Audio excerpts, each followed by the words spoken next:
Hello दोस्तों, good morning all of you. Welcome to my YouTube channel. मैं R K sir Hindi basic concept के साथ। जैसे कि इसके पहले वाले क्लास में आप छंद देखे थे, छंद की परिभाषा ने बताया था और जो प्रकार होते हैं, प्रकार के बारे में स्वाद अभी नहीं बताया गया है ना। तो आज की क्लास होगी छंद के अंग। आज की जो क्लास होगी वो होगी छंद के अंग। तो ये पहले हम ऐसे बता देते हैं कि छंद के कौन कौन से अंग होते हैं। पहला होता है पाद, चरण और पद। इन तीनों में से आप कोई एक बता सकते हैं, या तो पाद बताइए, या तो चरण बताइए, तो पद बताइए। ठीक है। इसके बाद होता है वर्ण और मात्रा।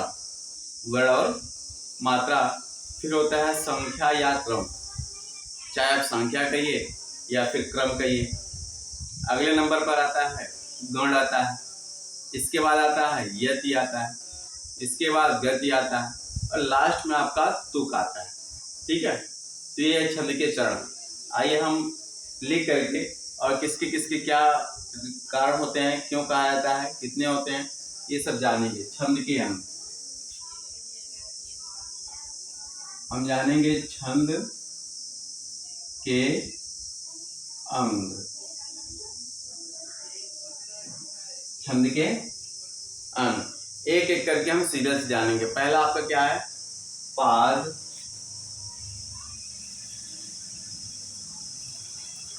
पहला आपका है पाद ऑब्लिक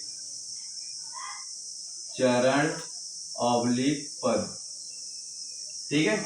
अब इसमें से कोई एक का नाम आप दे सकते हैं। अगर आपसे कोई पूछ रहा है तो आप केवल एक नाम दे सकते हैं ना। अगर इसमें से आपसे कोई पूछ ले कि पाद, चरण और पद के कितने चरण होते हैं, तो इनका प्रायः 4 चरण होते हैं। कितने होते हैं? 4 चरण होते हैं। प्रायः 4 चरण होते हैं। प्रायः कितने चरण होते हैं? 4 चरण होते हैं। किसके किसके? पाद के 4 चरण, चरण के भी और पद के भी। इन तीनों में से तीनों का नाम नहीं, आप एक का नाम बताएंगे। चाहे आप पद बता दीजिए, चाहे चरण बता दीजिए, चाहे पाद बता दीजिए। क्लियर? अब हम देखेंगे वर्ण और मात्रा। क्या देखेंगे? वर्ण और मात्रा। वर्ण और मात्रा। वर्ण और मात्रा। देखिए, वर्ण 2 प्रकार के होते हैं। वर्ण कितने प्रकार के होते हैं? 2 प्रकार के होते हैं। कौन कौन? लघु और दीर्घ। वर्ण 2 प्रकार के होते हैं। वर्ण कितने प्रकार के होते हैं? वर्ण 2 प्रकार के होते हैं। ठीक है। आइए बता दें कौन कौन से होते हैं। देखिए, ये जो सिंबल है, ये लघु का है। किसका है? ये लघु का है। आइए, जो यश के आकार की संरचना होती है, इसको क्या कहते हैं? दीर्घ कहते हैं। क्या कहते हैं? दीर्घ कहते हैं। ठीक है। ये रहा आपका वर्ण और मात्रा। इसके बाद आता है आपका संख्या या क्रम। क्या आता है? संख्या या क्रम। संख्या या क्रम में क्या होता है? जैसे हम कहते हैं ना कि वर्ण और मात्राओं की गणना करना, किसी भी वस्तु की गणना करना, चाहे वो कोई मार्कर है, मार्कर की गणना करना, बोर्ड है, बोर्ड की गणना करना, किसी भी चीज की गणना करना, तो हम कह सकते हैं ना वर्णों और मात्राओं की गणना करना। वर्णों और मात्राओं की, वर्णों और मात्राओं की गणना करना। वर्णों और मात्राओं की क्या करना? गणना करना। ये किसमें होता है? संख्या या क्रम में होता है। इसके बाद है आपका गण।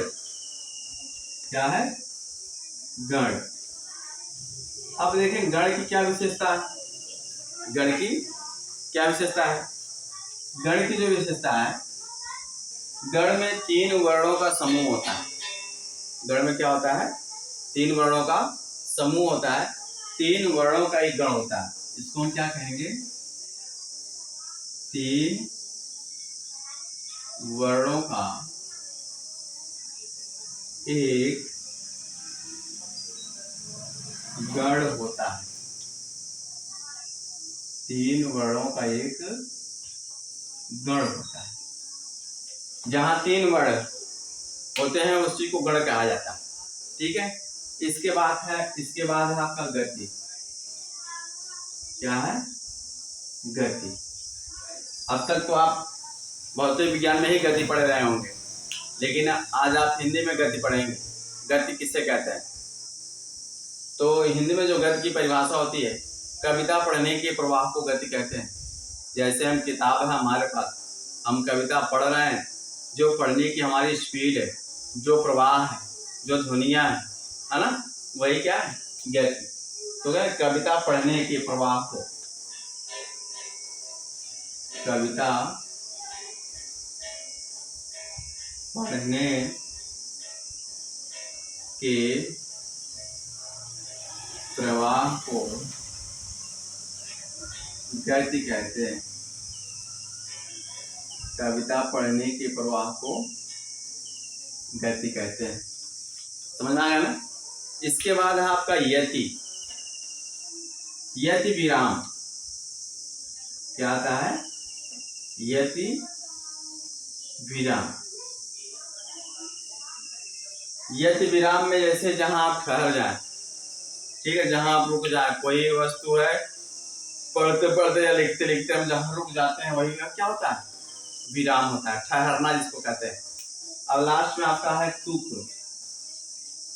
लास्ट में आपका क्या है? तुक। क्या है? तुक। अब तुक किसे कहते हैं? कहते हैं चरण के, कोई भी किसी भी चरण के अंत में आने वाले समान वर्णों को, चरण के अंत में, चरण के अंत में आने वाले, चरण के अंत में आने वाले समान वर्णों को, समान वर्णों को क्या कहते हैं? तुक कहते हैं। क्या कहते हैं? तुक कहते हैं। ठीक है। अब आइए नोट में हम देखेंगे, नोट जिसमें कुछ इंपॉर्टेंट तत्व होते हैं। जैसे अगर आपसे कोई पूछ लिया कि गणों की संख्या कितनी होती है, गणों की संख्या कितनी होती है, तो हम आप उसको बता सकते हैं कि गणों की संख्या 8 होती है। गणों की संख्या कितनी होती है? 8 होती है। कितनी होती है? 8 होती है। गणों की संख्या कितनी होती है? 8 होती है। अब 8 वो कौन कौन से होते हैं? जैसे आप सुने होंगे ना, यगड़, मगड़, रगड़, तगड़, जगड़, भगड़, नगड़ और सगड़, ये 8 होते हैं। ठीक है। तो 8 जो होते हैं ना, जैसे आपका यगड़ हो गया, फर्स्ट आपका क्या हो गया? यगड़ हो गया, मगड़ हो गया, रगड़ हो गया, तगड़ हो गया। ठीक है, 4 हो गया, यगड़, मगड़, रगड़, तगड़। ठीक है ना। फिर आपका है जगड़, भगड़, जगड़, भगड़, जगड़, भगड़, नगड़, सगड़, जगड़, भगड़, नगड़, सगड़। ठीक है। ये रहा आपका छंद के अंग। और अगली वाली जो क्लास होगी वो भी छंद की होगी, लेकिन छंद के कितने प्रकार होते हैं, कितने भेद होते हैं, उसके बारे में हम जानेंगे। ठीक है। तो ऐसे ही हिंदी बेसिक कॉन्सेप्ट की वीडियो पाने के लिए आप हमारे चैनल को सब्सक्राइब करें, लाइक करें और अपने दोस्तों को शेयर करें, और हमें कमेंट में बताएं कि हमारे द्वारा जो दिया गया हिंदी बेसिक कॉन्सेप्ट है वो आपको कैसा लगा। कहीं अगर कोई त्रुटि हो तो आप उसको हमें बताइए, ताकि हम अपनी कमियों को दूर कर सकें। धन्यवाद।